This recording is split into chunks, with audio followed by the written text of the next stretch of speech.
So today we published a brand new report on reducing road deaths among young people, and my colleague Jenny Carson will be presenting it later on today in this webinar.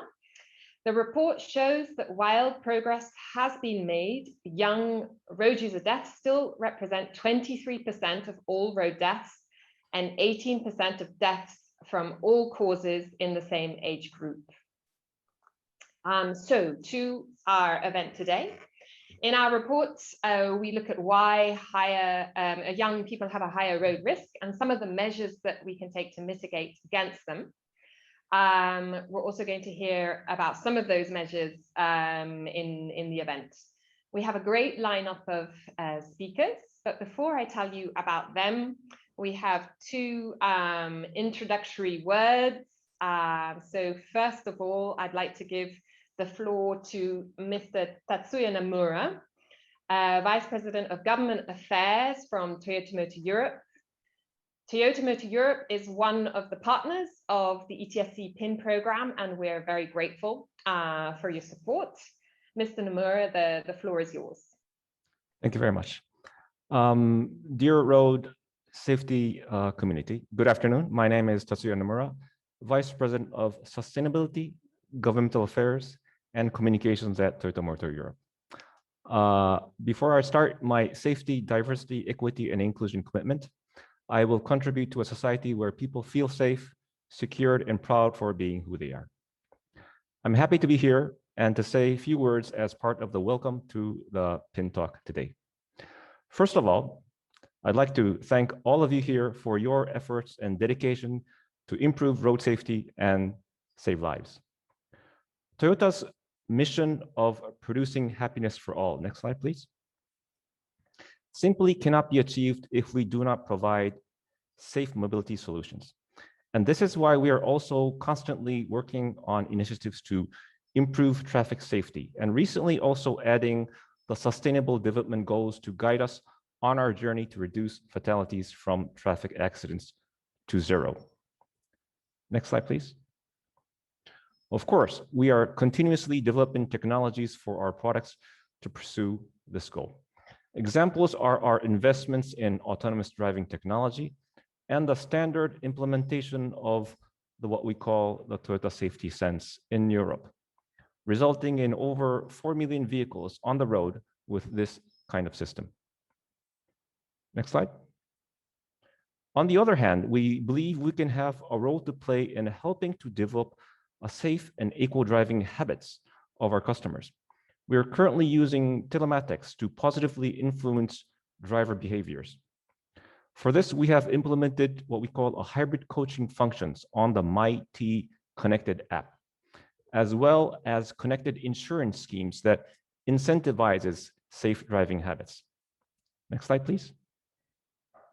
Here is an example from Italy. Thanks to smooth driving, low acceleration, and gentle braking, hybrid vehicles operate in EV mode for longer periods, and drivers are rewarded with zero premiums for the periods in which the vehicle is in EV mode. Next slide, please. Yes, so we, Toyota, are privileged to have been a partner with ETSC for over 15 years, since 2006, and have the great chance to support this crucial agenda. Let's continue to work together to keep the road safe and secure place for everyone. Thank you very much. Thank you very much for those kind words, Mr. Nomura, and for your support from Toyota to the ETSC PIN program. Now I'm pleased to welcome Ms. Elena Contura, member of the European Parliament. Ms. Contura was the rapporteur for an own initiative report on road safety, which was adopted earlier this month. We're extremely pleased about the content and hope, as you do as well, that soon this will see reality.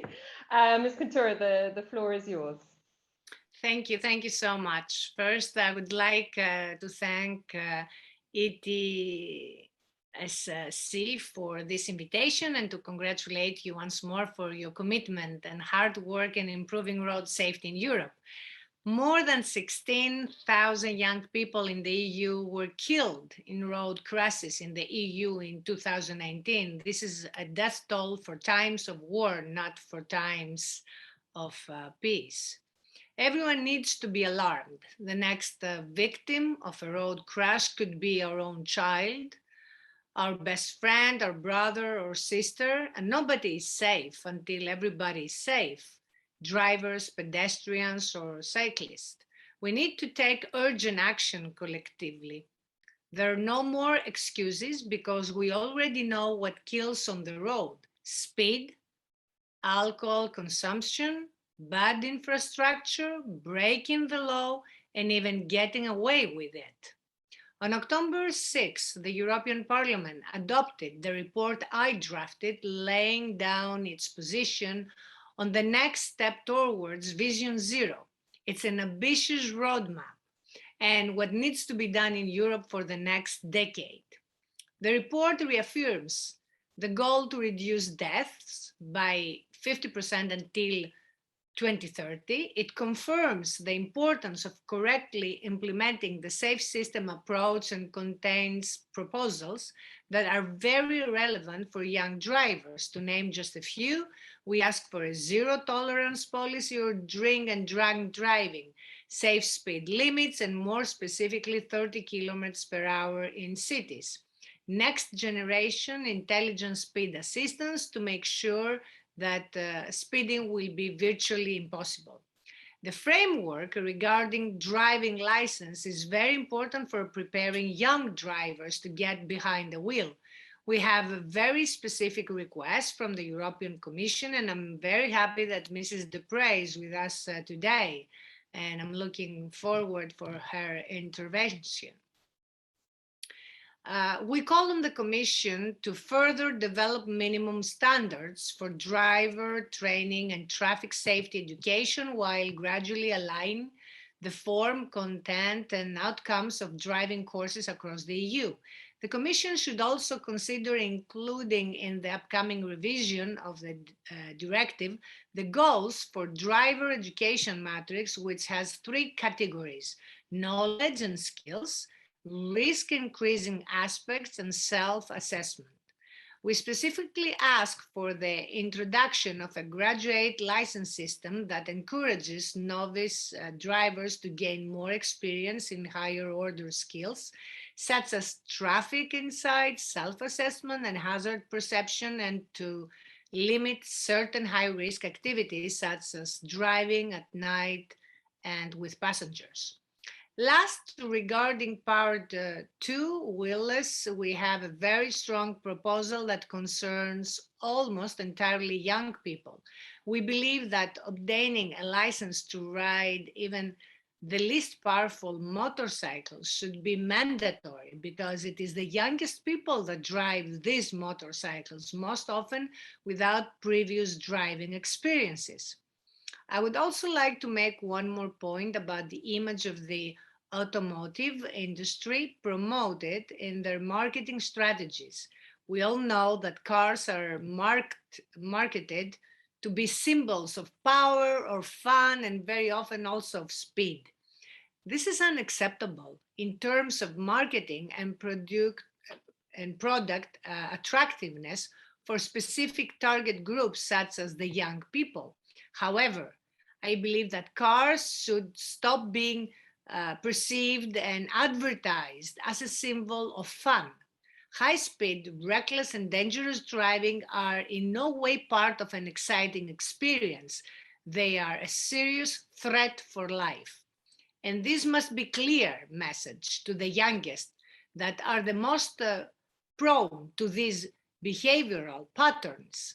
Cars are not meant to entertain us or to give us thrilling emotional experiences. Their purpose is to transfer our loved ones and us from point A to point B in safety.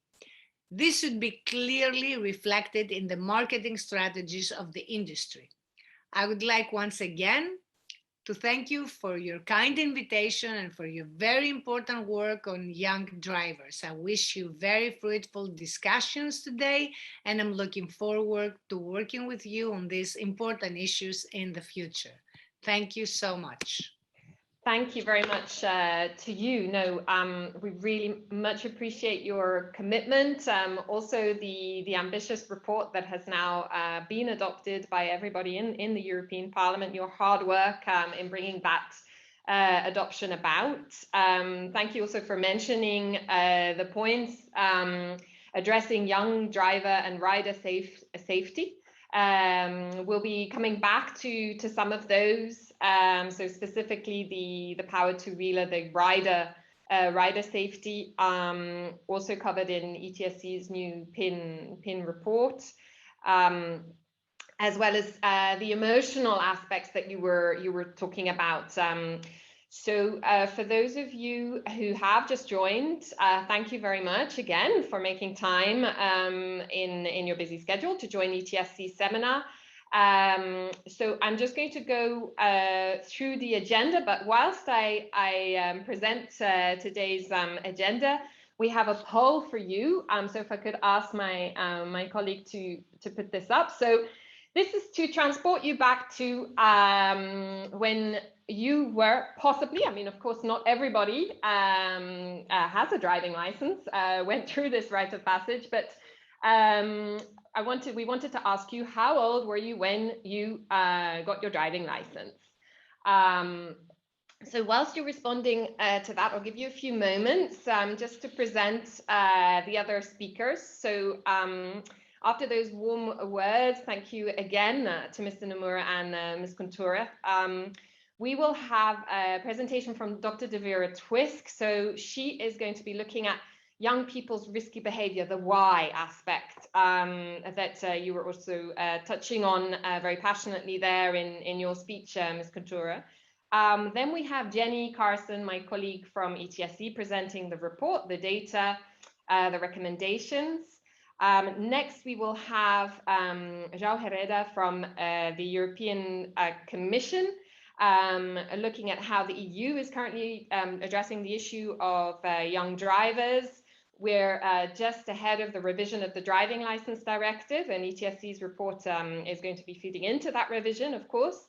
The second part of the seminar, the webinar today, will be visiting virtually, of course, still, unfortunately, Germany, Austria, and Switzerland to look at how they are addressing young road user safety in terms of their driver training, probationary period restrictions, and in the case of Germany, alcohol tolerance law. And then finally, the last half an hour, we're hoping to have panel discussions. So please do send your questions for that. And I forgot to mention that we'll also have a little break. Okay, so halfway through. So if you could put up the results of the poll, please. Let's see. Yeah, so some 18, 19, and quite a few also over 20. Thank you very much. So now on to the presentations. Sorry, no, next to the next one. I wanted to introduce Devera Twisk. So she will tell us a bit more about the science, as I mentioned, behind young people's risky behaviors. Devera is a human factors psychologist with a PhD on adolescent risk taking. She has over 30 years experience in road safety research and policy development, and she chaired the OECD group on young drivers and was responsible for the OECD report on young drivers, the road to safety, which I think more than qualifies her to tell us about young people's risky behavior here today. So welcome, Devera, the floor is yours. Thank you, Alan. Thank you very much for this kind invitation and also for your kind introduction. I will go to presentation mode. I hope it works properly. First of all, yes, I liked your idea of going back to what it was like to be young and get your driving license. That was exactly also what I had in mind with starting this presentation. But first, perhaps a little more formal introduction about what this topic is all about. I want to talk about the research that has been done by many, many colleagues to find answers why young people are so risky in certain stages of their lives. And of course, I will place that within the more broader context of, well, the system approach, but this time I want to focus on what it's like to be young. So it is, of course, important to understand the road problem, to develop measures, but I want to talk about why are these young people so risky? So perhaps you go back when you were 18 and think about this image, what it was like to be that young, to not knowing what lays ahead in your future, to live in the now, but have to worry about the future as well. So perhaps it was a risky leap into the unknown, which is part of growing up. There are no certainties. There are no, you would not know what life will be in 2 years' time. So imagine what's like for you. Would you know what your life is like in 2 years' time? I think most of you would know, probably in the same job, with the same spouse, with having the same kids, and perhaps not that many unfortunate things happening to you. But that's completely different to young people. So if we think about young people, we have learned a lot about brain development, and I will be talking about that, about how the social environment influences them. But first, I want to show you the risks they face, which is not only the risks on the road, but it's risk in general. The injury mortality is very, very high in this age group. As you will see here in this graph from the Netherlands, I will first show you the road crashes, the mortality from road crashes, and how it develops with age. Indeed, we do see that it starts rising from age 10 onwards, and it starts slowing down, let's say 25 and a little later. But compare that to other accidents or other non-natural causes or violent death, like suicide, and you see that it starts increasing from age 15 onwards. And it's not disease any longer that kills our young people as it did below age 15 and starts to rise again after 30 years of 30 age and older. No, it's the injuries that we should be concerned about and think about what to do about it. And it's not only road safety, it's not only on the road, it's in many, many areas. So if we turn now to the difference that also has been observed in the report, but that I want to highlight on basis of the Dutch data on injury mortality, you see a big gender gap that we don't understand fully. This is what it's like for girls and how that is distributed with age. This is what it is like for males, for young males. So you see huge differences according to gender, which we don't understand and which is an important topic for us to understand. And perhaps it's not too sufficient to put in extra measures in terms of restrictions, but perhaps it's more important first to understand why this happens and what it is in young males or young females that gives rise to these patterns. So understanding behaviors, the risk behaviors, what have we done so far as researchers in this field? Because this is a huge research area. Many methods. We've done observation studies, like how often are they driving distracted?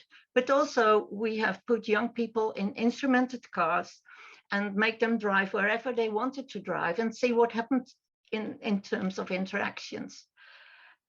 We've done surveys to understand what they say they feel, what they believe, what they intend to do, use simulators to see what errors they make and whether we can put them in situations in which they make errors. For instance, see what the effects of drugs, medical drugs or normal recreational drugs are like.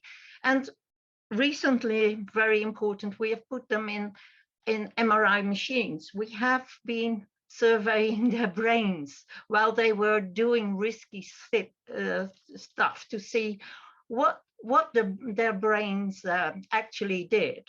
So this is a huge field that ranges from observations to really very clinical fundamental research. And that has told us a lot. So what have we learned? Well, of course, the biological immaturity is very important, and we can see that in the brain. I will come to that later, because the adolescent brain is restructuring and changing focus and making new connections. So it's really work in progress what's happening there, and that has implications for behavior. They have lack of road experience. You will see that in the report. Kids, young people crash when they are in new, unfamiliar modes of transport. They have very poor self-assessment, they're overconfident, and they have high exposure to risky conditions. That is what we know about the conditions under which they crash or have accidents. So the question of why are young people driving as if they are missing a part of their brain? Well, actually, recent studies have shown that they are actually missing part of their brain. Certain connections are not there yet. So what else have we learned about age? And I find that even more important and interesting. Ellen, you give me a 2-minute notice, isn't it? Yeah, okay, good. Human development, what have we learned from that? And I think that is something that we need to explore further. For instance, a sensitivity to peer judgment, that feels almost like physical pain, missing out, exclusion. If you put people in MRI machines and you fake that they are excluded from their peer group, you see areas in the brain responding as if they are in physical pain. So it's not just, something that doesn't matter. It really matters to be excluded. Hazards are not felt immediately as dangerous. For instance, if you would ask young people, would it be wise to put your hair on fire? Or for instance, would it be wise to swim with sharks? Most of them, after thinking, would say, yes, it's not so wise to do so. But they differ from all the adults who would immediately respond like, of course you don't do that. That's completely crazy. Young people think, well, putting hair on fire, that would make a blast in the classroom. And oh, sharks, that is energizing. And then they start thinking, well, not so clever. We've done the same research, or not me, but you see the reference below on traffic situations, and you see the same response. They reach the same conclusions as adults do, but they take more time. And important for being young, and which is very important for our society, is that young people are novelty and sensation seeking. They want to explore new worlds, new roads, and if we wouldn't allow them to do so, we are not going to make any progress.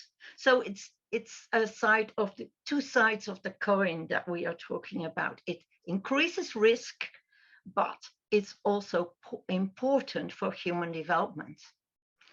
And finally, they are very impulsive and poor in planning. So if we would ask them in our reviews, in surveys, and we ask them, do you think it's wise to drive under the influence? They say, of course, I'm not going to do that. And later on, when you ask them a year later, have you done so? Yes, they have done so. It's often they have positive intentions, but when it comes to action and planning, things often go wrong. That's still a learning process. So if we are considering measures, my plea would be that we need to understand youngsters, that we need to understand youth culture, and we might be better in understanding and also designing interventions, for instance, that regulate smartphone use in relation to fear of missing out, drinking, drug use, peer pressure, group behavior, stuff like that are relevant for our the way in which our measures would work. So directions for interventions, how could we develop it further? My plea is not only to look at the safe system approach and the human-centered design from a road user perspective, but also look at the adolescent perspective and see how we can make a world that also fits their needs. Most of all, we do already have a lot of measures that really work, because what we found in research that if countries are safe for all road users, they are also safer for young road users. So there is no holding us back in terms of implementing stuff that we already know that works. So to conclude, understand young people risk behavior is very important for designing measures. And our insights into their behavior has changed dramatically in the last decade or so. Seeing that adolescent development, that is from age 15 to age 30, is not just a social thing, but has physical components in brain development that really makes rewires the brain to meet the adult task that they face in the next period of their life. So riskiness is part of adolescent development, and it's not restricted to the road only.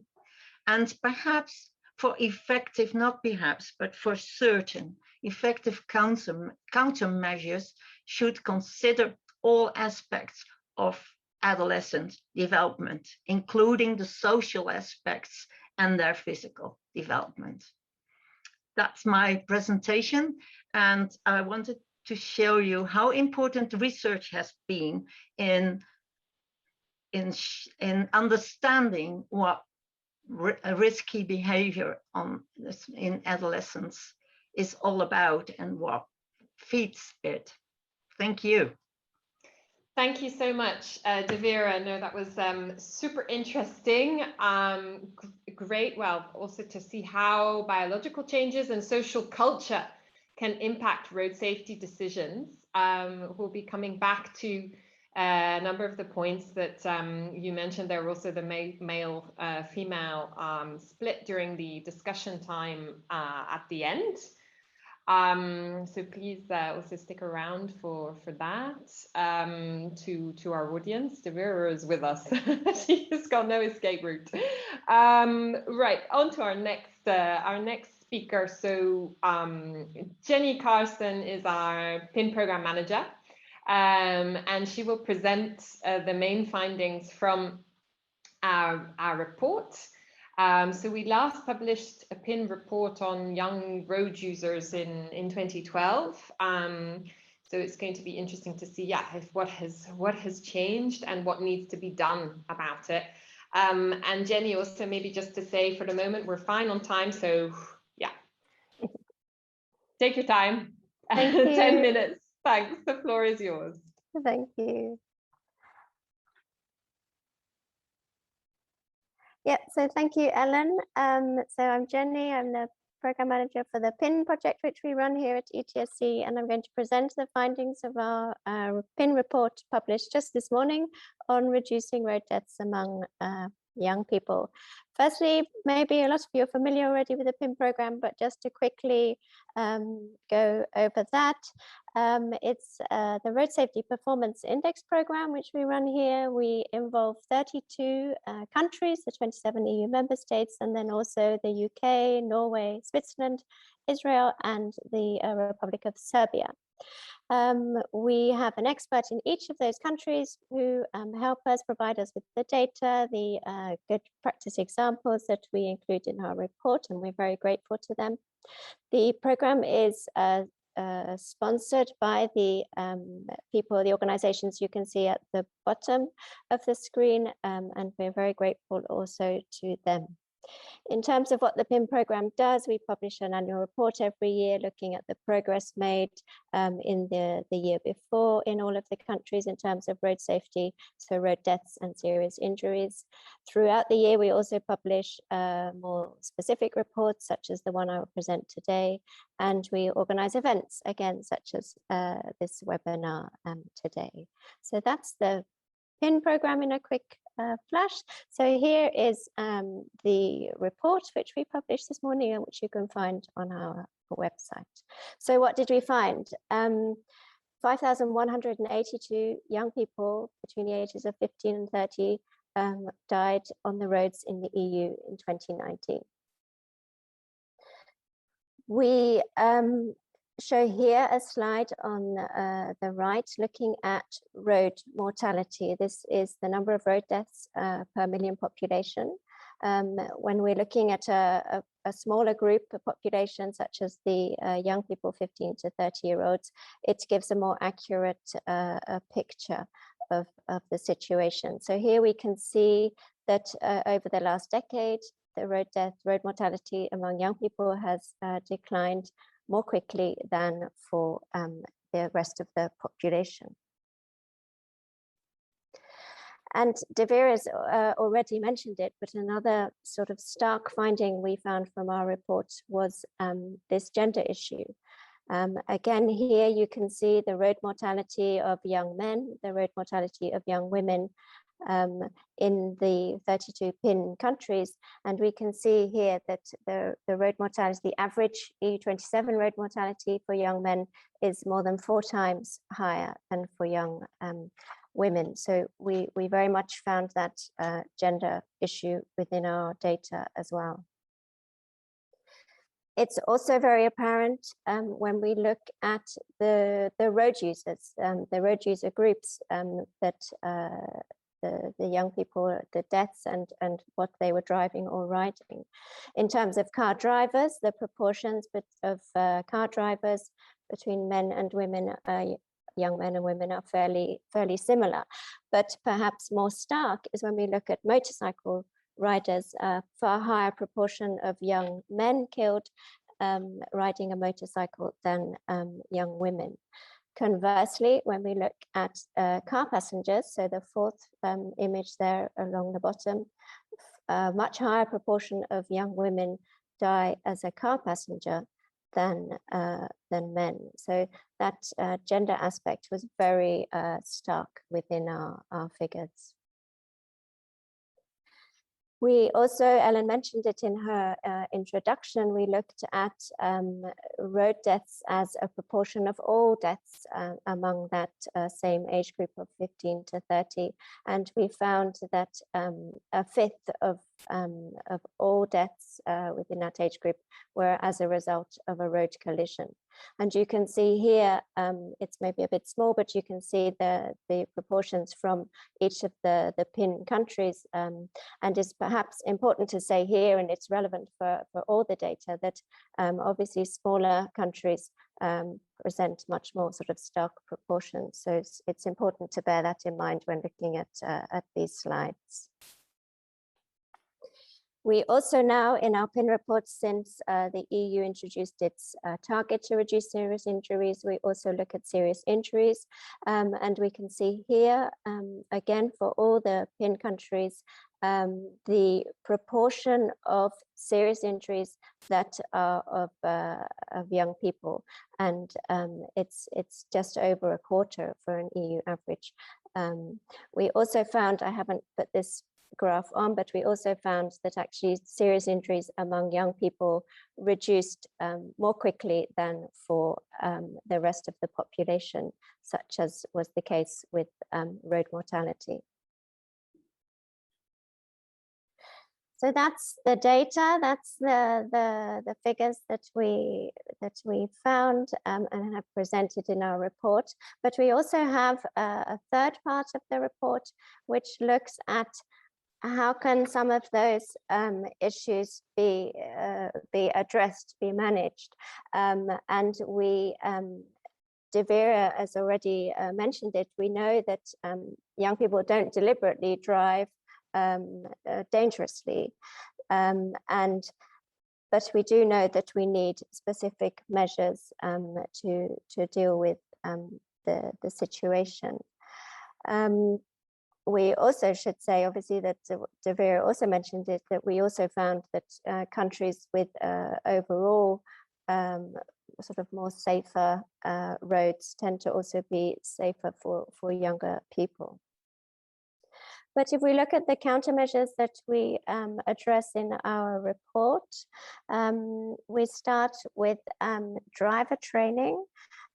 We know that collisions are more likely to occur immediately after obtaining a license. And young people, they know they've passed their license, they know how to drive a car, but do they know how to drive it safely? And this is something we look at. We include research in our report. And we suggest actually that it would be beneficial to introduce a form of hazard perception training within the driver training there. We also address this issue of minimum age for obtaining a driving license. We do need to have an appropriate age for solo driving. We know that they are set, minimum ages are set within the driving license directive, but there is some flexibility. And we include charts in our report that show where countries maybe choose a different age for a different license.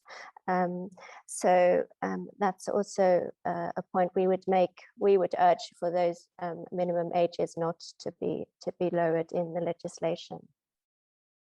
Graduated driving licenses, we're going to hear a lot about them from our three PIN countries later on. It's something that we look at. We know the studies that we've included in our report show when these graduated driving licenses have been evaluated that they reduce the number of collisions. So we would encourage them. We asked, actually, we have a table that I've shown here. We asked PIN countries who had a graduated driving license, and actually only 6 said that they did, but many more, you can see there, have a probationary period, which is obviously one of an element of a graduated driving license. So many more do have elements of graduated driving licenses, if not the full version. Alcohol, drugs, distraction. These are all issues which affect all drivers, but alcohol in particular, we know it affects young people more than older people. They also, we know, overestimate, sort of underestimate, let's say, the impact alcohol has on them. So it's very important that alcohol is addressed among young people, young drivers. We have a table also in terms of looking at how many of the young people killed in the PIN countries had a blood alcohol level, and we can see there that it is still an issue. Protective equipment, seatbelts, helmets, these are things that still need to be addressed, sadly. And again, we have tables that show the numbers of young people killed not wearing their seatbelts and not wearing their helmets. And as with alcohol, it's still an issue in some PIN countries. Safer vehicles, collisions do happen, but when they happen, technology within vehicles can mitigate sometimes for some of the consequences. So we would call for young people to be able to drive the safest vehicles that they can. I've addressed a lot of these recommendations in our report. We have a number of recommendations addressed to the member states. We have a number addressed to the EU. I've spoken about a lot of them already. Perhaps just enforcement, obviously, none of what we have said before is sort of very impactful if it's not properly enforced, if people know they are going to be caught. Also, we would encourage, we saw a lot of people have probationary periods. We know that they place a lot of different restrictions on young people during those probationary periods, and we really welcome them, and we would call for them, particularly with stricter demerit point systems. So that is those are the messages, the sort of key messages that we wanted to say in our report, but there are many more recommendations in the actual document, and you can find that on our website here at the pin page of the ETSC website. Thank you very much. Thank you very much, Jenny. Yes, still some worrying data then, particularly around young men. So there's still work to do, a lot of work for everyone, regardless of which level you're working in, be it at a national level or European level. I wanted to just reach out to the audience. Thanks so much for being with us. I've got nearly 160 participants, hopefully active. Well, I've been seeing that there have been already some questions, some comments in the chat box. Please also ask more questions within the Q&A box. It's great to see.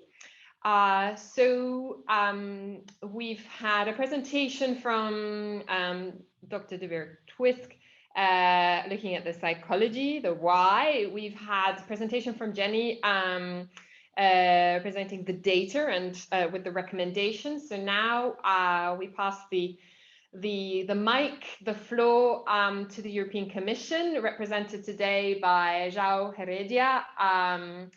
João is policy officer at the Road Safety Unit of DG Move. Thanks very much for stepping in. Claire Dupré, the head of unit, had to go and join another urgent matter. So thank you again for being here.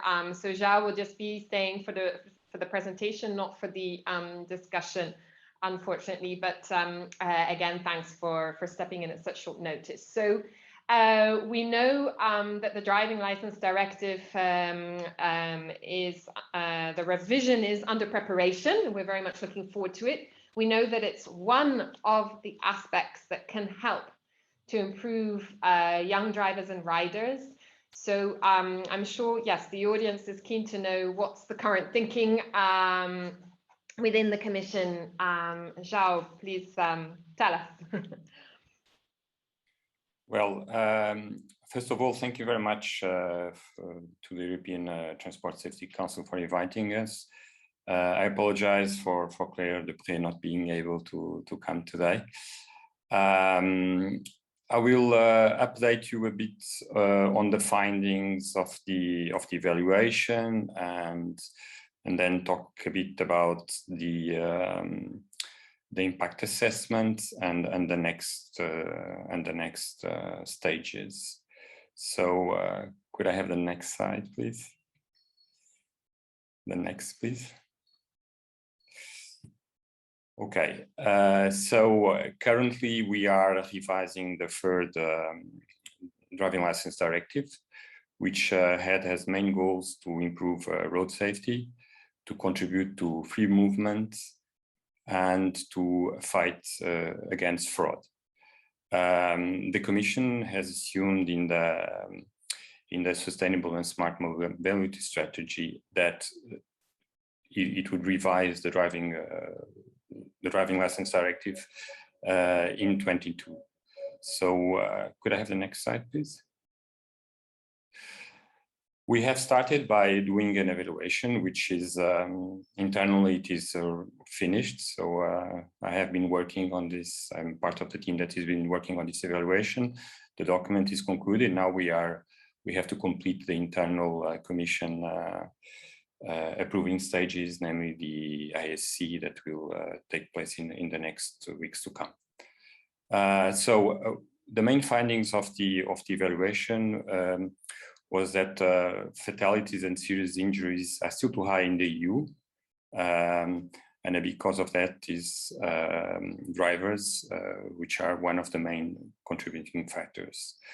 It also resulted from the evaluation that the current legal framework is not fit for the future, in particular regarding digital driving licenses, new technologies, and this could have a negative impact both in terms of road safety and free movement.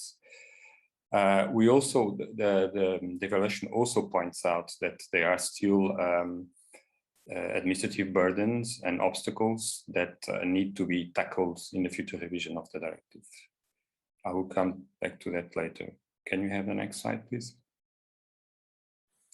So the main findings were that the directive had a positive effect on road safety and driving rules harmonization, contributing to a reduction on the total fatalities, on novice driver fatalities, and on power two-wheeler fatalities. In the evaluation, it was difficult to quantify all these impacts.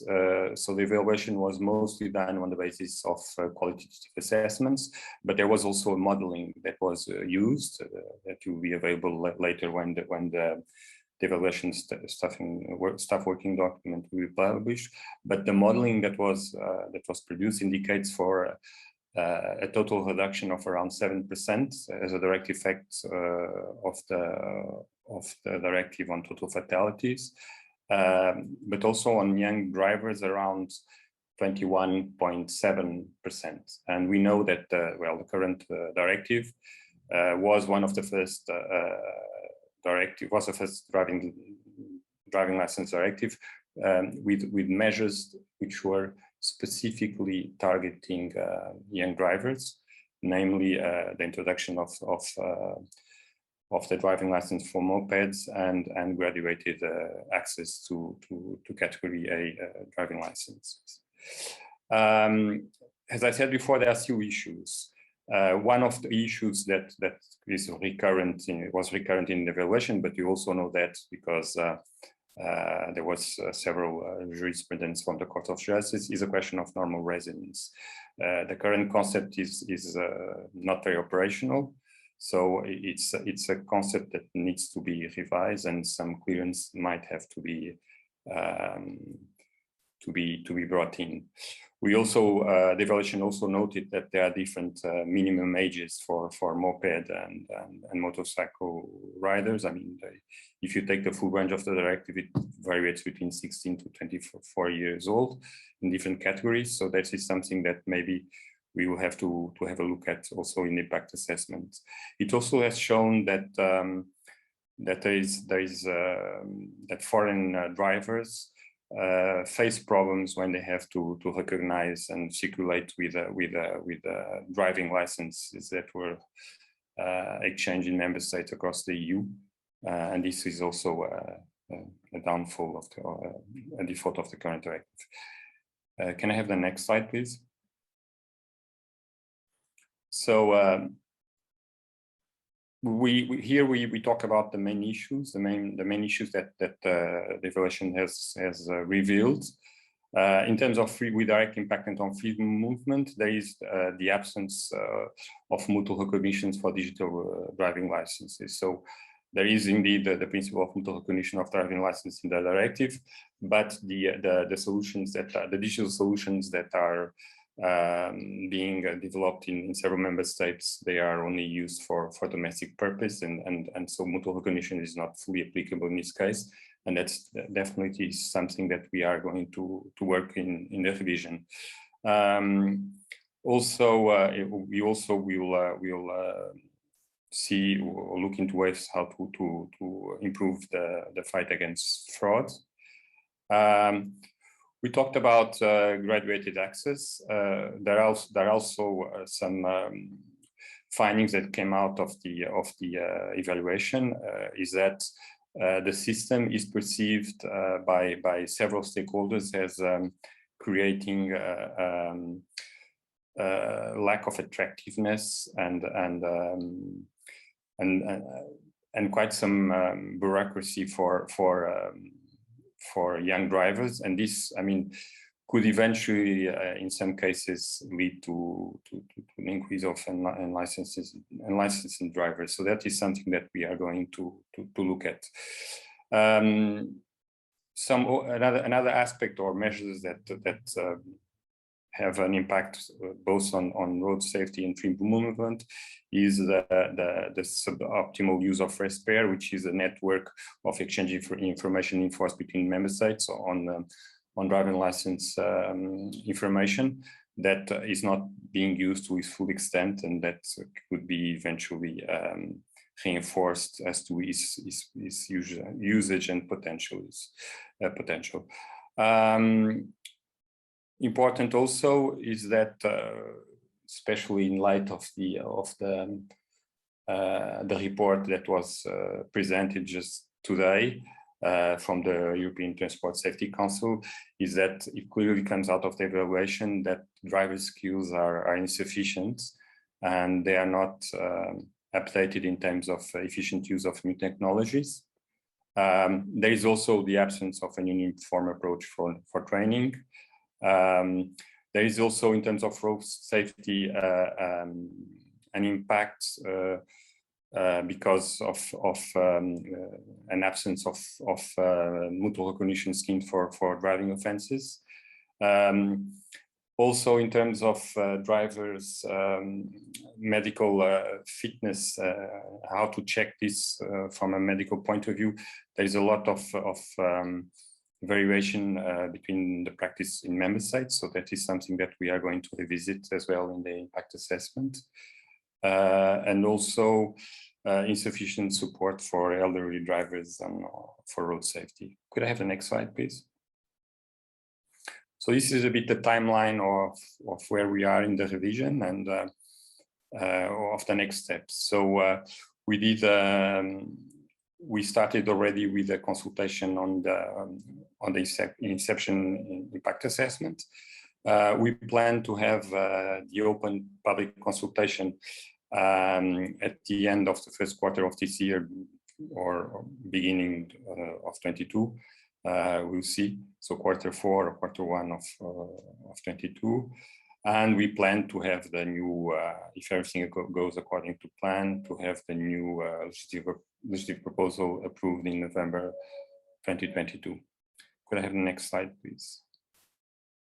So for the consultation on the inception impact assessment, we had 2,213 contributions. Here we have a bit of we are a bit showing how this was distributed among member states, among type of contributors and the topics that were more addressed. Could I have the next slide, please? As to the stakeholders that took part and that will take part on the revision, so we included the transport authorities. It's the normal stakeholders in terms of road safety, road users, the driving and training and testing entities and representatives and organizations, road safety advocates, Road Safety International for vehicle manufacturers, digital document providers, experts on data protection and cybersecurity, the transport research institutes, and insurance companies. Could I have the next slide, please? This is a bit specific. This is specific to the impact assessment. It's how we are we are conceiving the problem tree for the evaluation. So on the right side, we have the general objectives, which is to facilitate free movement, as we have in the current directive, to increase road safety in the European Union, and to contribute to sustainable and smart mobility. Then we have specific objectives, as we had in the current directive. One is to ensure harmonized implementation of rules, of driving license rules concerning the issue of driving license, the change and renew of driving license, to enable mutual recognition, namely of digital driving license, to ensure that the medical fitness is adequately assessed in a consistent manner, to reduce the number of dangerous behaviors in the Union, and to improve driving skills. We see that the biggest problem drivers that we have is, as I've mentioned before, remaining administrative barriers for obtaining a driving license, remaining administrative barriers to exchange driving license. This is the case especially of third country nationals. The fact, as I mentioned also, that currently, hello? Yeah, João, just one more minute, please. Okay, so we can go to the next slide. I don't think it's so important. So the impacts that are going to be assessed are basically economic, social, and environmental and administrative, also the administrative burden and the impact on fundamental rights. Could I have the next slide, please? Yeah, so that is what we are looking at, basically, and those are the main conclusions of the evaluation, which are pretty much in line. I had a quick read at your report, and it seems that we are in many areas quite aligned in terms of both the results of the evaluation and some of the findings that you highlight on your flash report 41. Well, that's very good to hear, João. Thank you very much also on behalf of the audience for that presentation showing where you are, also that problem tree. So for those of you who are also trying to follow the thinking, all of the presentations will be put online, including the one from the European Commission, so you can study all the twists and turns. Before we pass to Germany, just one short question, please, to you, João. So riders also came up in our report, motorcycle, moped riders. You mentioned them in the ex-post evaluation slide, as in the last directive has had a positive, or changes in the last directive have had a positive effect. But what might we expect, given that they are still featuring quite highly, of course, depending in the different countries, but still quite highly in the collision statistics, unfortunately, especially in this young road user segment? Well, I think definitely one of the findings that came out from the evaluation is that hazard perception training is essential, and especially on that category of road users. So definitely that is something that we are going to look at. Also, of course, new technologies.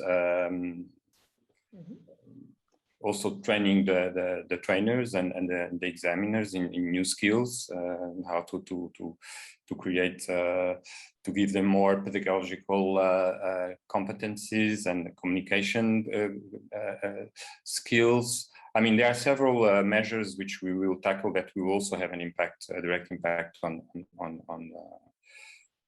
two-wheelers drivers that I think will have an impact. Then there are other measures which we will consider, but are not specific to this subcategory. But I would definitely highlight hazard perception as one of the key areas where we have to work on, and which will have clearly an impact on two-wheelers drivers. Great, thank you. Thanks very much again for joining today and for your presentation. Now passing over to some of the countries that are featured also in our report. So these countries have taken steps to try and mitigate against young road user risky behaviors. So there are even more examples in the report, but today we have 3 here: Germany, Switzerland, and Austria. So first up, we have Germany. So it's a dual presentation from Jacqueline Lacroix and Kai Schote from the German Road Safety Council. Please, I will give you the full 15 minutes. We will also still have a break, but I'll give you 2 minutes before the end of the 15 minutes so that we manage to get through everyone. So first, it's Jacqueline who will present the zero alcohol tolerance law introduced in Germany in 2007. And then Kai will present the accompanied driving scheme introduced in 2011. Jacqueline, the floor is yours. Thank you. Thank you very much. Next slide, please, Kai. First of all, it is a pleasure to present you, together with my colleague Kai, the 2 measures that led to a remarkable reduction and improvement of the safety of young road participants, mainly the car drivers among them, in Germany. On the 1st of August 2007, the zero tolerance law for novice drivers was put in force in Germany. This for novice drivers driving during their probationary period of 2 years, and for novice drivers below 21 years of age. The Federal Highway Research Institute, BAST, has done an evaluation about the impact of the law shortly after the introduction, and the results were really impressive. Not only alcohol-related accidents declined by 15%, but also the alcohol-related offenses dropped by 17%. And the measure itself showed a high acceptance among young and novice drivers. Next slide. After 11 years of implementation of the law, a re-evaluation took place in 2018, and the main objective was to find out whether this legislative measure had a long-term effect, not only in relation to the accident occurrence and the amount of offenses registered, but also in relation to the attitude and the behavior of young drivers towards alcohol. That means that the main objective was to investigate the socializing effect to such degree that novice drivers who are used to separate drinking from driving maintain this behavior in their further driving career, even if they are not subject to the zero tolerance law anymore. The methodology of the first evaluation was kept, and the analysis looked at the accident data, the alcohol offenses committed, as well as at behavioral and acceptance aspects via a survey. Next slide. If you look at the graph, you can easily notice that immediately after the introduction of the law, a big drop occurred in relation to the involvement of novice drivers in alcohol-related accidents caused by them. And this, of course, was part of the first evaluation from 2010. And on the 11 years period, the decline continued and reached -3% on average for those between 80 and 20 years of age. And this is a real significant reduction. Similar results, but to a lower degree, were observed for drivers aged 21 plus, who already passed the probationary period. Former novice drivers of the first cohort affected by the law were also in the long term less frequently involved in alcohol-related accidents than comparison groups. Next slide. The second long-term effect was observed in relation to the driving under influence alcohol offenses. Not only the so-called administrative offenses declined, especially among those below 21 years, but also the criminal offenses. That means when the BAC level is above 1.1 milliliter in the blood. Due to data availability reasons, the year 2016 was compared with 27, 28, sorry. The share of driving under influence of alcohol has decreased significantly more in the group of novice drivers than in the group of experienced drivers. Next slide, please. Regarding the acceptance and the intended behavior, the results were also very positive. The acceptance of the law was very high in the group of novice drivers and even increased compared to the first evaluation. For former novice drivers who belonged to the first cohort subject to the law, the acceptance rate was even higher than in the evaluation of 2010, indicating that the law is still deemed to be important in the long term, also by those who are not affected by the law anymore. Compared to the first evaluation, alcohol consumption and car driving both appear to be less important for the present novice drivers than it was in 2008. The same counts for the drivers belonging to the first cohort of drivers under the law who are now experienced drivers. This is a long-term societal trend that might support the effectiveness and the acceptance of this legislative measure. Last slide, please. So, when I'm drawing the conclusions, I can say the results of the first evaluation were confirmed with the second one. The acceptance of the legislative measure even increased throughout the time.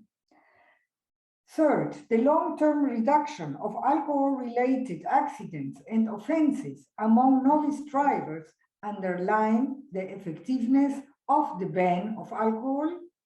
And after the novice drivers have passed the probationary period, a lasting effect could be observed in their behavior and their relation towards alcohol. Thank you very much. And now I hand over to my colleague Kai. Yeah, thanks a lot, Jacqueline. Thanks a lot, Elle. So I want to introduce you in the second measurement we have introduced in Germany. This is this accompanied driving with 17 years. And I want to give you some overview, like Divara, from the risk situation in Germany in the moment when the data of 2019 from the age group 18 until 24. So this age group has a percentage of the total population of 70.6%. But if we are looking to the fatalities in traffic, then there's a proportion about 11.9%. So this were in 2019, 363 young people who died in traffic. And think about this. This can be 3 crashes of an Airbus. And I think a lot of people are crying about this if this really happens. And the proportion of injured people there is by 15.5%. It's much more better than in 2004 or 2006 or 2008, but it's high enough, so we have to work much more on the safe area that young people can use, for example, vehicles in traffic.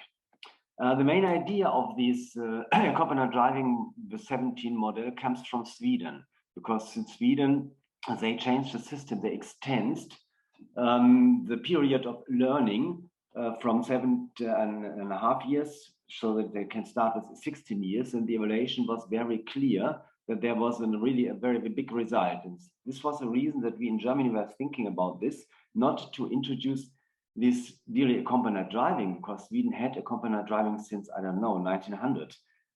It was to make something with extension of learning period. So this was a former model for Germany that we said, okay, if we can extend this learning period, we have our professional driver education in driving schools and professional driving schools only, but they can start with 16.5 years to make this professional education. Then they make also that driving examination, so they get a driving license, they make the examination directly, and then they have 1 year period between 17 and 18 years to drive, accompanied by, for example, their parents or other people in their social environment. The minimum age of these people must be 30 years, sorry. We started a pilot in April 2004 in one of the federal states in Germany, and then the time between 2004 and 2010, there were some more federal states of Germany who started also this pilot, and in this time we make an evaluation. So what is the result of accompanied driving with 17 years? And the results are very clear. So we have 19% less accidents involvement in the first year of driving a car alone. If I compare this group with the other group who have made the driver license with 18, so without this accompanied driving phase. And we have 18% less traffic violations in the first year of driving a car alone. And these results were very, very clear for Germany, so that we introduced this accompanied driving with 17 in the 1st of January 2011 as a national-wide program. And now in the moment, we make a very strong advertisement since 5 years. So to motivate young people really to start with their driver education with 16.5 years and to start with a driver license to learn in traffic under really safe situations, in a safe situations, accompanied by responsible people, for example, the parents, but it can also be the grandparents, for example. And our conclusions at the moment are very clear. So this accompanied driving with 17 is really a model of success. German Road Safety Council and some partners, we are thinking about to extend this model, for example, for accompanied driving with 16 years, so that we have a much more longer period until they are 18. And we're also thinking about to introduce this accompanied driving with 17 for the Class C1 and Class C. So thanks a lot for this. And if you have questions, we are here. Super. Thank you very much, Kai and Jacqueline. Some very interesting results from the evaluations. And what else did I want to say? That, of course, a lot of questions there, which I hope we can come back to in the debate. So because I think there are certainly some queries on both of those approaches, both of the topics, so the zero alcohol and accompanied driving scheme. There were some real moments where I was like, wow. So we are going to have a break. So please come back. Go and get yourself a cup of tea, coffee, or glass of water, and step away from the computer. We have a short poll which will be going on, so you can just click and think about it. So of all the different measures, which one would you prioritize for young road user safety? Zero BAC, we just had Jacqueline's presentation there. No peer passengers, thinking of De Vera's point there about distraction and the context. No nighttime driving. So we'll be back at 10 to. And then we still have 2 presentations, Austria and Switzerland, and some time for discussion. So thanks very much. See you back at 10 to.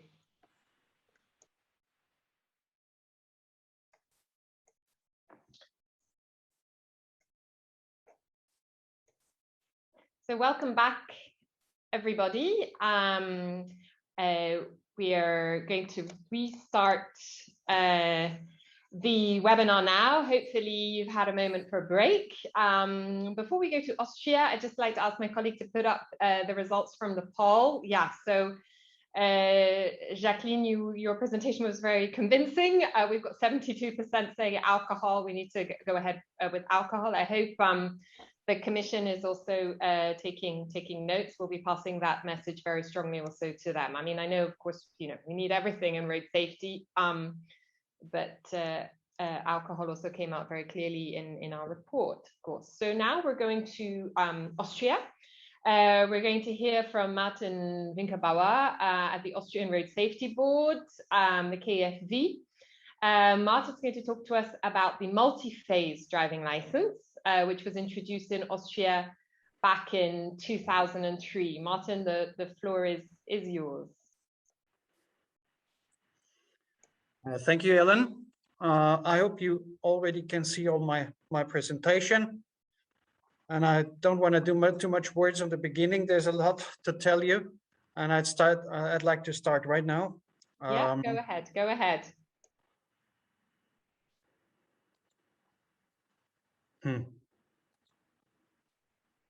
Okay, so what you can expect today, what I will talk about the old, of course, and the new process, the content and the impact of the Austrian multi-phase driving license model, where you have to know that the first phase actually is a traditional training, including practical theoretical training with a lot of minimum hours, and also the driving test.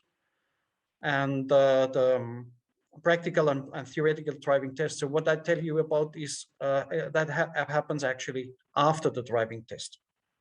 Okay, this is the Austrian model. So month 0 is the driving test. Actually, when you get your license, you actually get it on the same day. And we have 3 different schemes. One for the traditionally educated people. They have a first feedback drive between 2 and 4 months after licensing. Then they have to go through this track training and the psychological group discussion. That's between 3 and 9 months after licensing. And then that is already new. The second feedback drive, I'm going to talk about the contents a little bit later on, but today it's an eco training. For the L17 candidates. L17, you have to know, is the Austrian, it's probably quite like what you heard about from Kai Schulte before the break. But we Austrians, we are probably a little bit more tough. So we start the thing at 16 and we give them a full license at 17, having passed through at least 3,000 kilometers of lay training. Well, they think that the first feedback drive after such an awful lot of kilometers not necessary, so we only have the track training, the psychological group discussion, and the eco training. For motorcycles, we have the track training, and in 2008, when the system was renewed, we changed the duration, the schedule.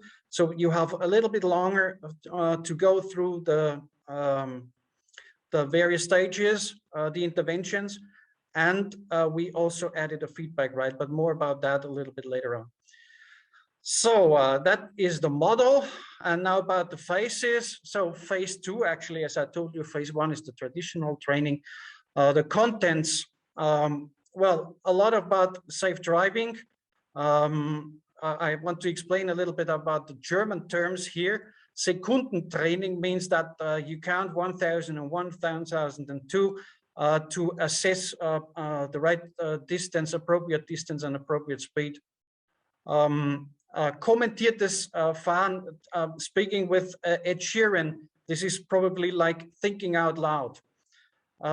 Secondary tasks, you know, everybody's on a cell phone, hazard perception, and Dynaman training, probably you fit together dynamic and phenomenon, and your fantasy is good enough to imagine what it is all about. And 3A training actually is to, that should help you to predict other road users' behavior, considering their age, their intention, and their attention. Phase 3, I called it the magic triple. So it's not a triple for all. As you know, the motorcyclists have an extra, they have a hazard perception training, they have 1 hour more for that. All the others have a track training with all that skidding stuff, you know, and a psychological group discussion. And the last intervention in the end is phase 4. That means the second feedback drive. It used to be something like the first feedback drive, so get a little bit better. In 2008, it was changed into an eco-driving training where there are 2 test drives with a lot of theory in between, and everybody should see how he or she improves in driving with low fuel consumption. So the results of the first evaluation, which was done in 2017, this is, of course, a small part of what has been done. On the left picture, you immediately can see that the feedback drive was the part which the candidates didn't like that much as the other ones, and the safety training, of course, they like the most. This is where the action is. The other result on the right side, well, you don't see much difference between before and after. And that's actually a good message, because what we don't do, what we achieved not to do, is to rise the level of overconfidence among young drivers. So not much between before and after in that case is a good message. And here's the really good message. So the Austrian multi-phase driver training model managed to reduce all injury crashes among young drivers by about 1/3, and it worked particularly well with male drivers in their typical single vehicle crashes. And the author of the study, Michael Gatscher, actually argued that the Austrian model makes males more female, male drivers a little bit more female. Yeah, those were the recommendations that came out the evaluation study. So we need a quality, we proposed a quality assurance system. We proposed to work on the qualification of the trainers. We proposed to slightly change the contents and to evaluate the model for the category A as well, and that's what we did. In contrast to category B, we didn't find any differences in the crash records before and after, and that was probably due to the fact that 95% of the young drivers showed up at the track training with exactly 0 kilometers of experience. So that was the reason why we extended the schedule. We improved the content slightly, we added hazard perception training, and we added a group ride, which is a typical layout for motorcycling, in particular with young people. And well, that was the multi-phase A. And there's another evaluation that was just recently done and was presented yesterday, by the way, so we're happy to have the results today. So Martin, that's 2 minutes, please. Okay. This is my, well, it's 1 sheet to go. They sent out 12,500 letters, 15% came back, and the overall conclusions were still, if you probably remember what I said before, in the first evaluation, we need quality management and we need to work on the qualifications of the trainers. So, and here's the last sheet, a message I want to give you. Well, the results may be good, they may look good, but please consider that this is embedded in a large set of other measures like the probational license, the ban on driving under influence, zero alcohol, as we heard before, we have that as well. The late training schemes, the penalty point system, speed enforcement, our typical Austrian way of enforced speeds, and graduated licensing minimum ages. Well, that's about the Austrian multi-phase system. Thanks for listening. Thank you very much, Martin. So you'll be with us for the discussion. Some very good news coming out of the evaluation there. So hopefully also we have a moment to look back at that. and to discuss this, the idea that this training is making males more female. So I certainly want to cover the gender aspect that's also included in the PIN report, as well as presented by Jenny, and touched upon also by Devira in her presentation. And thanks also for adding in the powered two-wheeler driver training and testing, because that's another one of our priorities for the upcoming revision of the Driving License Directive. So last visit on our trip around Europe, we're going to Switzerland. So we're delighted to welcome Thomas Kramer from the Swiss Council for Accident Prevention, the BFU. So Thomas is going to talk to us about the restrictions that they have placed on young drivers in Switzerland during their probationary period and the impact that they've had on road safety. So Thomas, 10 minutes, please. And thank you also, if I just may, to the audience for staying and for sending such great questions, really diverse. And I'll be starting straight with your questions after Thomas's presentation on the Swiss experience. Thomas. Thank you, Ellen. Hello to everybody. Switzerland introduced the second phase in driving license training in 2005. I would like to share our experiences now with you. Just a moment, coming soon. Okay. To help you better understand how our second phase approach works, I would first like to present a short overview of the current state of driving education in Switzerland. A fitting, also a little bit ironic title would be "The fewer mandatory modules, the better."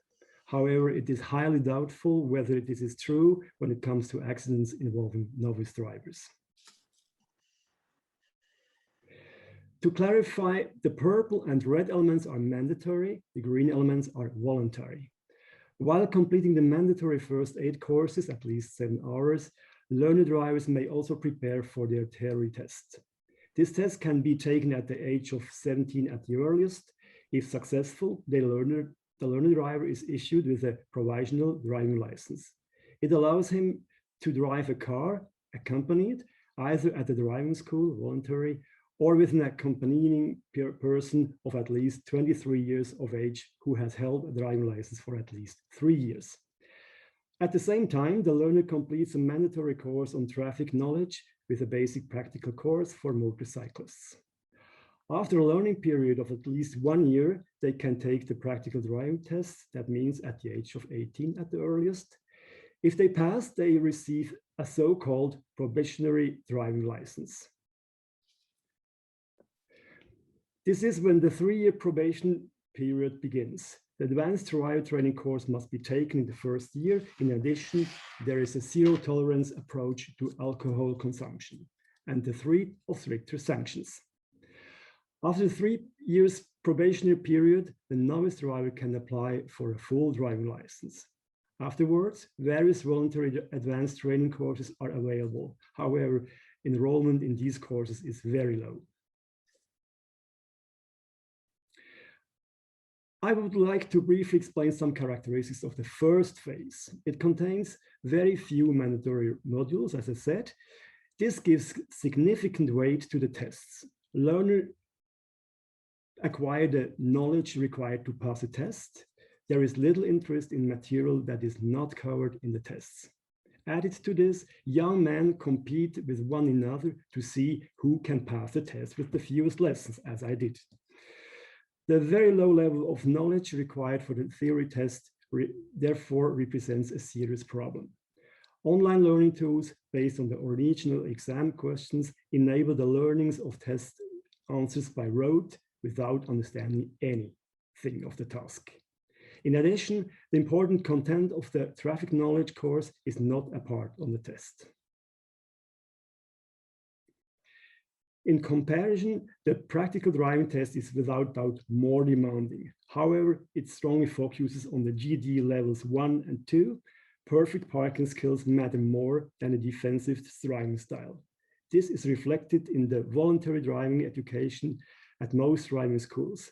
The focus is on training correct vehicle handling and rule-compliant traffic participation. It is not uncommon for the test routes to be thoroughly practiced as a trial runs.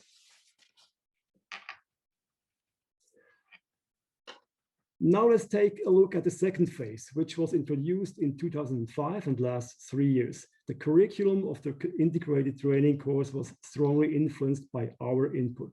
This is why we were also commissioned to carry out an evaluation. The findings were published in 2013. Based on this evaluation and in conjunction with a shift in the political climate, changes were introduced at the beginning of 2021 only.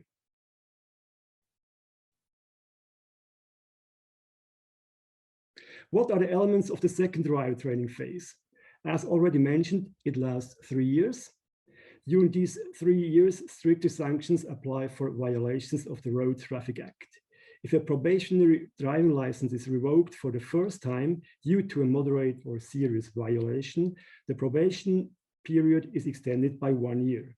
If a second revocation occurs during this period, the probationary driving license will be cancelled. Since 2014, there is a zero tolerance approach to blood alcohol levels in novice drivers. The education element, the advanced training course, was scaled back at the beginning of this year and now only covers 1 day of mandatory further training. I will explain why later. It includes, as shown on the slide, both practical and theory models.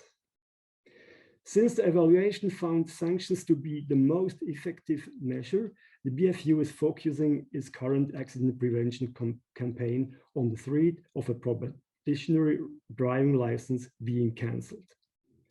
Let me show you this short silent movie. It's a silent movie from the campaign for your entertainment.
Now we come to the evaluation.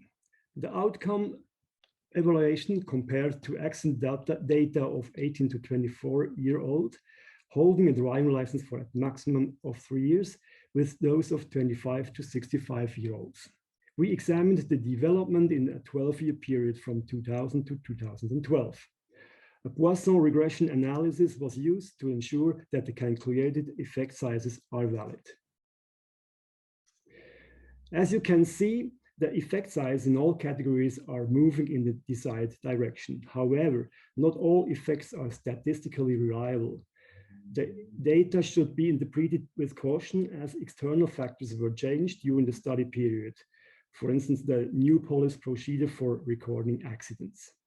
Nevertheless, it can generally be said that the probationary period has a markedly positive effect on accident occurrence among novice drivers. The findings of the impact evaluation are less positive. It is based on a postal survey, total sample of 3,000 participants, an online survey, 3,100 participants, and focus group discussions with a total of 40 persons. Overall, it must be said that the advanced driver training courses as an education element have not brought the hoped for contribution to accident reduction. There was barely any learning processes on the upper levels of GD matrix. Any learning processes that occurred could be attributed to basic skills. The most effective measure was the threat of an extension of the probationary period or cancellation of the driving license.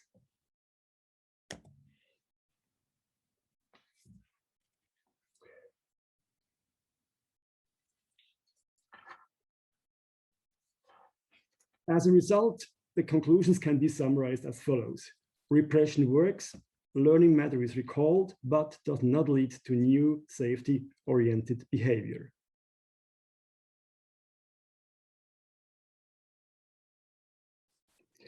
Out of the proposed measures to develop the second phase further, 3 proposals have been implemented. In addition, a zero alcohol tolerance approach for novice drivers was introduced in 2014. At the same time, however, as already mentioned, the advanced training courses were cut to 1 day, which means that this educational element will probably be even less effective. A broad-based and long-discussed project to completely overhaul driver training from 2010 to 2018, 8 years, included practically all the proposals of the 2013 evaluation. However, the assessment of the measures as part of a large-scale participation process, as every time in Switzerland, was so controversial that ultimately on a few somewhat counterproductive measures were implemented. The political climate, which in recent years has seen a clear shift towards more freedom and lower barriers to obtain a driving license, has also contributed to this development.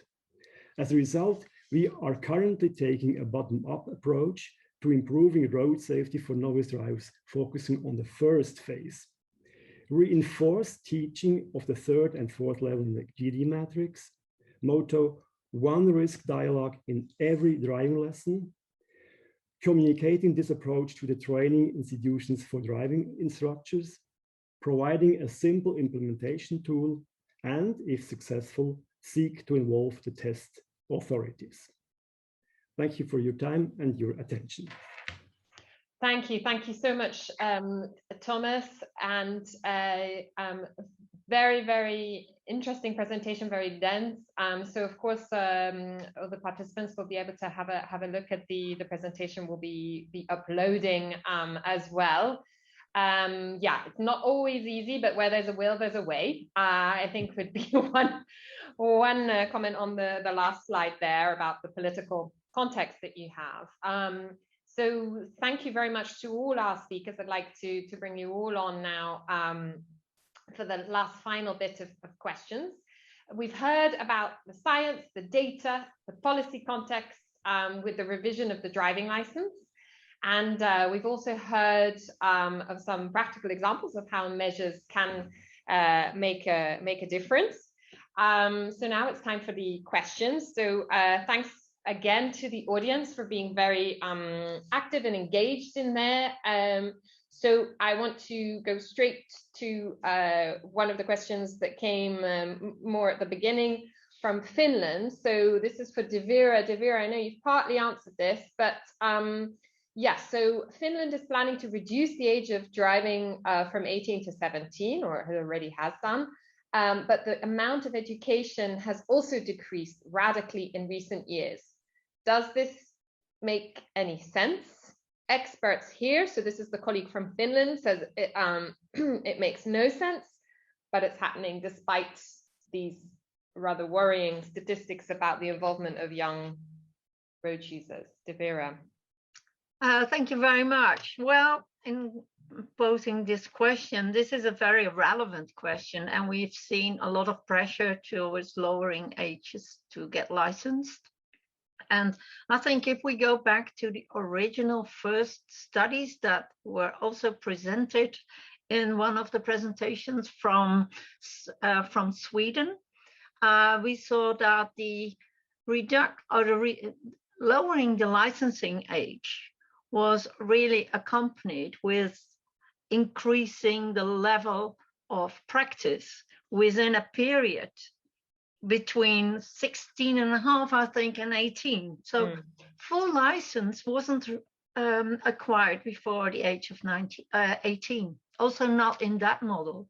So, and I think that's the challenge. That's also the challenge that we see in Denmark, that has also recently reduced the lowered licensing age in combination with accompanied driving, is to get sufficient practice in. It's so easy to get your license, pass your test, go to go to your desk, put it somewhere, and sit and wait till you're 18. And that's not the idea about the combination of a lower licensing age or practice age. Only in combination with sufficient practice, that makes sense. Yeah, Kai, Martin, any comment on the question and De Vera's comment there? What De Vera is saying is totally right.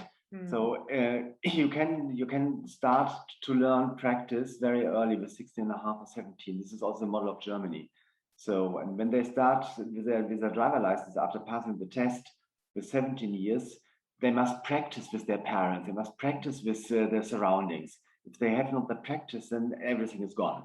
So the main rule, the main goal is practice, driving. And this is one of the very important tasks. We have to make sure that it is working, that you get people who are willing to be accompany young drivers. And this is one of the reasons that we make this advertising on social networks, something like this, to get these very interested people who wants to accompany young drivers. And this is important so that they get practice. Yeah, Martin, we were talking about parents the other day. Would you like to tell the other colleagues about the role that parents can play, or as Kai mentioned, some other lay person? Yeah, sure.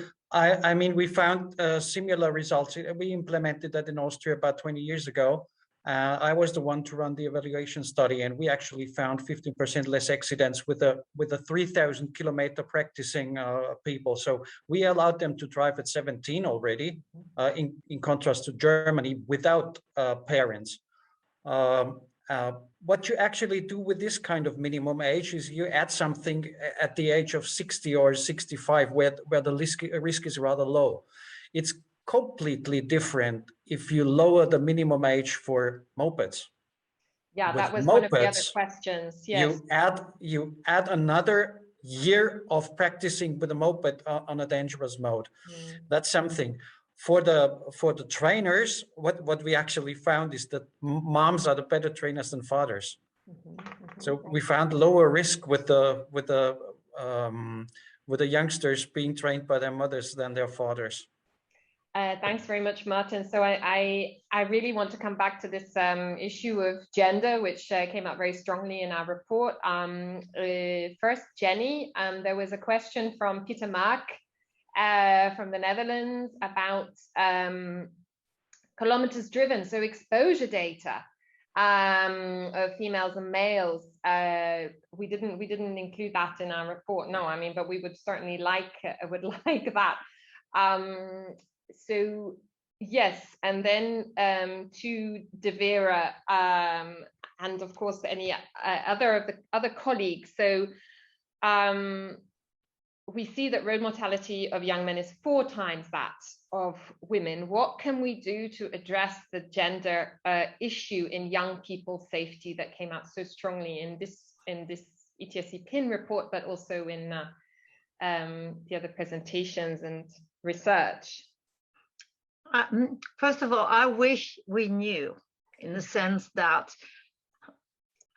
we had a better understanding what lays behind this high injury rate, because it was suggested perhaps that it was the testosterone, but that it mainly works in the early adolescence when it spikes and the whole system gears out of control. And also, as I mentioned, risk-taking also has many positive aspects that we do not want to completely eradicate from our society, because that also drives progress. And we shouldn't be only focusing on the negative aspects of these male characteristics, but perhaps better understand how we can also cater for this group. And now perhaps driving is one of the modes they use to express their needs for action, for excitement, and that kind of stuff. And perhaps it would be better to have alternatives that create the same sort of excitement and are not so lethal. Well, just thoughts. And I'm not very knowledgeable about the gender issues, but I know there are lots of studies going on about these patterns that we have, and perhaps we should have a closer look at other fields and see how they handle certain risk-taking, or perhaps even facilitate risk-taking. Perhaps they should go all mountaineering, whatever. Just as a stupid thought, but just to think out of the box. Yeah, no, absolutely. That is a thought. It's a thought. Martin, can you explain a little bit more about what you were saying about making young men drive more as women? I mean, getting away from the gender stereotypes. What do you mean? Well, that is more or less wisdom which comes from the accident numbers. Mm-hmm. So we found that the multi-phase driver training system particularly reduced the typical male crashes, the single vehicle crashes, which are mainly caused by inappropriate speed. So it is typical male risk behavior, which obviously, at least looking at the crash numbers, is affected by the multi-phase driver training system. And of course, this is also a sort of holding the bunch of flowers a little bit closer to the top. So you get them back on track with all these multiple phases. That's another aspect. So probably, well, with the track training, with the track training, it is most important to avoid the occurrence of any kind of overconfidence. So youngsters see that they are absolutely, they are just passengers when their car comes into steering. So what you have to avoid is overconfidence, not 10 times over the skid plate, just 2-3 times. That's enough to see it's dangerous and take care. Better not to go there. Better not to get in a situation like this. Mm-hmm, mm-hmm. Okay, thank you very much. Kai, if I could put a question to you from Keith Kobe, so one of our audience participants. Young drivers are economically challenged and ultimately drive older vehicles. This we know as well. Older vehicles tend to be mechanically inferior and do not have the latest passive and active safety features. That is an issue we also cover in our report. I wanted to ask you to comment on that, but also to explain what Germany is doing in relation to updating the driver training and testing to bring it in line with the new in-vehicle safety technologies that will be coming now from next year, thanks to the general safety regulation that ETSC was fighting hard to get. But now we need to get the drivers and riders trained to use this technology. So yeah, first a question on young people and their access. I hope I did understand everything in the right way. Okay. Young people, there's a big mistake in thinking, I think, in our society. So that young people mostly start with the oldest cars, which they have in the family. And this is, I think, it's a totally wrong message. I think the young people need the modern cars, the really modern cars, with these good systems. And what we have done in Germany is since last year, we have introduced in our rules, in our legislations for the field of driver education, that young people must practice with advanced driver assistance systems. For example, that, Martin's reaction was nice. So they get some experience, for example, with adaptive cruise control or with the lane assist, so that they have an idea about this, what's happened there. And when the systems are working, they also realize, okay, there was a mistake, a driving mistake before. And we also introduce it in the driving examination. So if the systems are in the car, they should be also used in the driving examination. The examiner gets also an idea that they have an understanding about these driver assistance systems. So this is one of our policy, and I think in 2022, if I understand it everything right, the driving school cars must have modern systems, 1 or 2. Super, thank you. And I mean, telematics can also help, of course. We also cover the telemetry in our report and insurers. Martin, so if you have a comment on this, and then I wanted to come to Jacqueline on the alcohol. Yeah, we just recently did a study on advanced driver assistance systems, and the result was that the youngsters don't have a clue. They don't know what the systems are about. They don't know how they work. And so they can't use them, and they also can't buy them because they don't know what they would buy.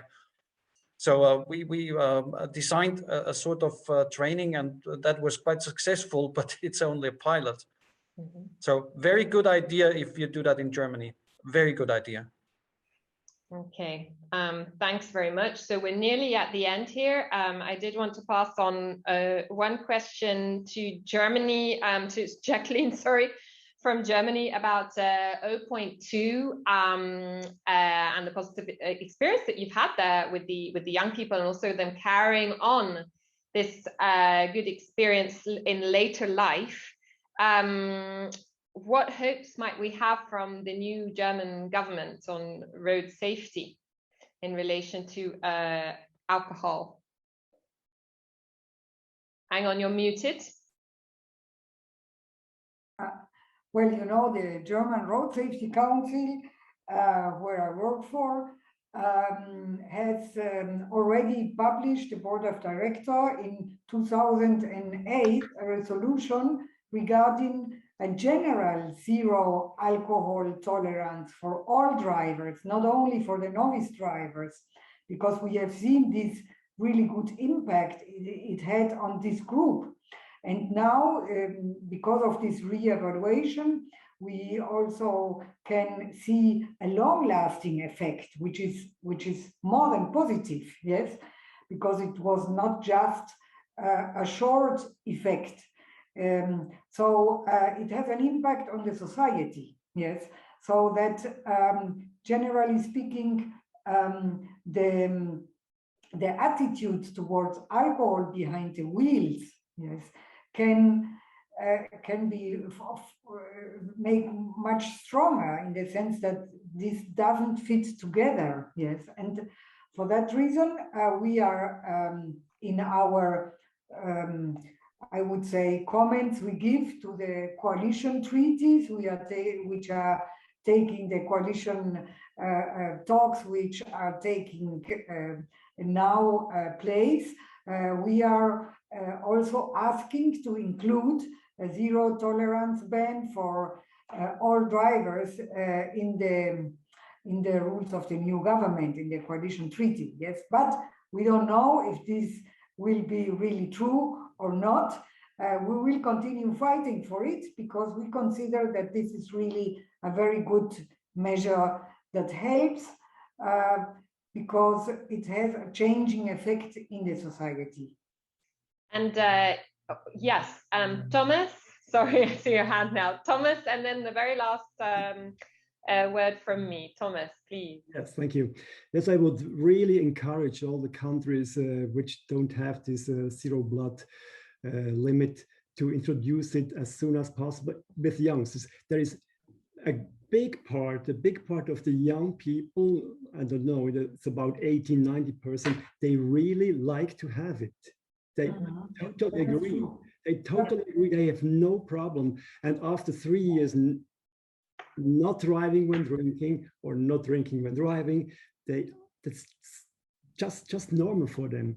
And even the whole society is looking at them and they see, okay, when they can do that, why we elder people, why can't we do that? Yeah. Really do it as soon as possible.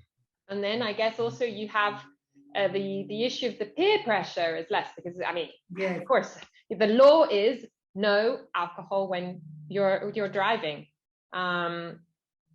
Right, we're nearly at an end. So I'd really like to thank all of you speakers Excellent presentations. The audience for staying with us until 4:30. So please download our report. The next report from the ETSC PIN team will be on enforcement, traffic law enforcement, coming early next year. Just before we go, I also want to mention that today is also the launch of the UN Global Plan for the decade for road safety. Their plan also includes the adoption of a -50% target by 2030 and the safe system approach. And the plan also includes a recognition age group are most affected by road trauma and that there's a need for action. So I'd like to end with a quote from Mrs. Contura. So thinking back to the high level of political ambition and motivation there from the beginning, that we are facing an emergency which needs immediate action. So let's start by implementing the recommendations in ETSC's PIN report at a national level and European level. Thanks again for joining us today, and hopefully see you soon in person, maybe next year, otherwise online at our next webinar. All the very best to all of you. Bye-bye. Bye-bye. Bye-bye. Thank you.